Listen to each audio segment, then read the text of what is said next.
প্রথমে আপনাদেরকে অভিনন্দন জানাচ্ছি।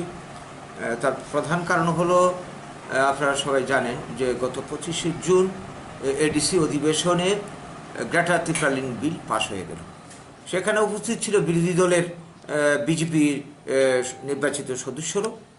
তারা কোনো প্রতিবাদ করেনি, তার মানে প্রচ্ছন্ন মদত রয়েছে, এটা পরিষ্কার হয়ে গেছে।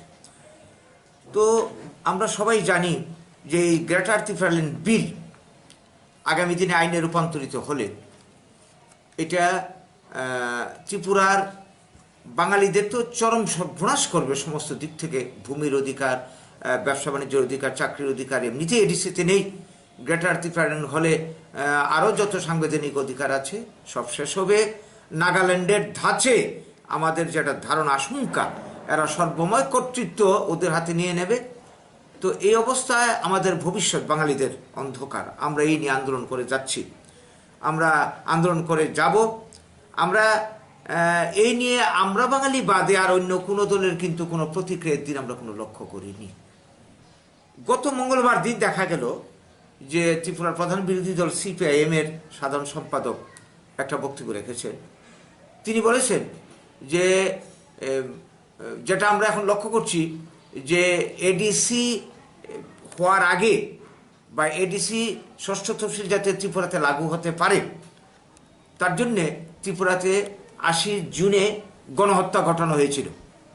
এই গণহত্যার পেছনে কাদের কালো হাত চক্রান্ত কাজ করছে আমরা সেদিন দাবি করেছিলাম, আজও দাবি করে যাচ্ছি। কিন্তু তখন ক্ষমতায় ছিল বামফ্রন্ট, নৃপেনবাবু মুখ্যমন্ত্রী। তিনি বলেছিলেন যতদিন সিপিএম থাকবে ততদিন এই তদন্ত কমিশন হবে না। তার মানেটা কি? তদন্ত কমিশনের পেছনে সিপিএম দলেরও হাত রয়েছে, অন্যদেরও হাত রয়েছে। এই তথ্য সামনে আসবে, তাই তারা এই কাজটা করেনি। এখন ওই গত পরশুদিন যে সাংবাদিক সম্মেলন করে গৌতম দাস মহোদয় সাধারণ সম্পাদক বললেন যে এই ঘটনার পেছনে 80 জনের গণহত্যার পেছনে মানে কি বলবো, মহারানী বিভু কুমারী দেবী, যিনি প্রদ্যুৎ বাবুর মাতা, তার নাকি উস্কানি আছে ছিল। তো আমাদের বক্তব্য, এত বছর পরে কেন তিনি কথাটা উত্থাপন করলেন এই গ্রেটার তিপ্রালিন ইস্যুকে সামনে রেখে? এটা কি এখন পাহাড় থেকে সিপিআইএম দল একটা আসনও এবার পায়নি এডিসি নির্বাচনে, পাহাড় থেকে মুছে গেছে, যেটা এতদিন সিপিআইএম দলের ভিত ছিল, রাজনীতির ভিত ছিল। এখন তাদেরকে রাজনীতি করতে গেলে বুঝে গেছে সমতলের মানুষের উপর, বাঙালিদের উপর নির্ভর করতে হবে। কাজেই এই জন্যই কি তারা এখন এই কথাটা উত্থাপন করলো বাঙালিদের খুশি করার জন্যে? এটা আমাদের প্রশ্ন।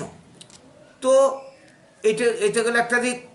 দ্বিতীয় কথা হচ্ছে, আমরা লক্ষ্য করছি এখন এই মথা পার্টি এই গ্রেটার তিপ্রালিন বিল পাশ করার পরপরই সারা রাজ্য জুড়ে মানে কি বলবো হিংসাত্মক আন্দোলনে জড়িয়ে পড়ছে, বিভিন্ন উস্কানিমূলক বক্তব্য দিতে শুরু করেছে।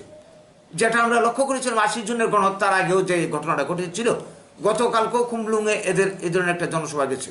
সর্বত্র এর থেকে আমাদের আশঙ্কা আবারও কি 80 জনের গণহত্যার মতন একটা পরিবেশ এর যে তৈরি হতে চলছে। সরকার নীরব কেন? সরকার কেন কোনো অ্যাকশন নিচ্ছে না এত ঘটনার পর, এই ধরনের উস্কানিমূলক বক্তব্যের পর? তাই আমরা আজকের এই সাংবাদিক সম্মেলনের মাধ্যমে এই ব্যাপারটা তুলে আনতে চাইছি। আমরা রাজ্য সরকারের দৃষ্টি আকর্ষণ করছি যে 80 জনের গণহত্যার পরিবেশ যাতে আর তৈরি হতে না দেওয়া হয়। ত্রিপুরাতে অ্যাডভান্স ব্যবস্থা যা নেওয়ার নিরাপত্তামূলক সরকার যাতে গ্রহণ করে। সাথে সাথে যারা এই রাজ্যের মানুষ, পাবলিক জনসাধারণ আমরা যারা রয়েছি, আমরা কোনো অবস্থাতে এই ধরনের উস্কানিতে ফাঁদে পা দেব না। এই ব্যাপারে সবাইকে সজাগ সতর্ক থাকতে হবে, এটা আমাদের আবেদন রাজ্যবাসীর প্রতি। সেই সঙ্গে আরেকটা কথা বলতে চাই, আজকে আমরা লক্ষ্য করছি এরা উস্কানি দিচ্ছে বিশেষ করে বাঙালিকে টার্গেট করে, যে এরা মানে যে কোনোভাবে গ্রেটার তিপ্রালিন কার্যকরী করবে এবং দরকারে যা করার তা করবে। আমরা পরিষ্কার জানিয়ে দিতে চাই, বাঙালিকে শেষ করার জন্যে, বাঙালির অস্তিত্ব অধিকার ধ্বংস করার জন্যে অতীতে যারা আমাদের সর্বনাশ করেছে, এখনও যারা চক্রান্ত করছে, আমরা অতীত থেকে শিক্ষা নিয়ে আমরা মানে তাদেরকে জানিয়ে দিতে চাই, বাঙালি এই ধরনের হুমকির কাছে কোনোদিন মাথা নত অতীতও করেনি, এখনও করছে না, ভবিষ্যতেও করবে না। তো কাজেই তারা যাতে হুমকি দিয়ে আমাদের মানে ঘরে বসিয়ে দেবে, এরা গ্রেটার তিপ্রালিন বার অন্যায় করে নেবে, এটা আমরা মাথা পেতে নেব, এটা আমরা হতে দেব না। এই রাজ্যের মানুষকে সঙ্গে নিয়ে, বাঙালিদের এবং যারা গণতন্ত্র প্রিয় সবাইকে সঙ্গে নিয়ে আমরা ঐক্যবদ্ধ প্রতিরোধ আন্দোলন গণতান্ত্রিক উপায়ে গড়ে তুলব। এর জন্য সবাই যাতে মানসিকভাবে এগিয়ে আসে তার আবেদন আহ্বান রাখবো। এর জন্যই আজকে আপনাদেরকে আমরা ডেকে এনেছি সাংবাদিক সম্মেলনের আয়োজন আমাদের।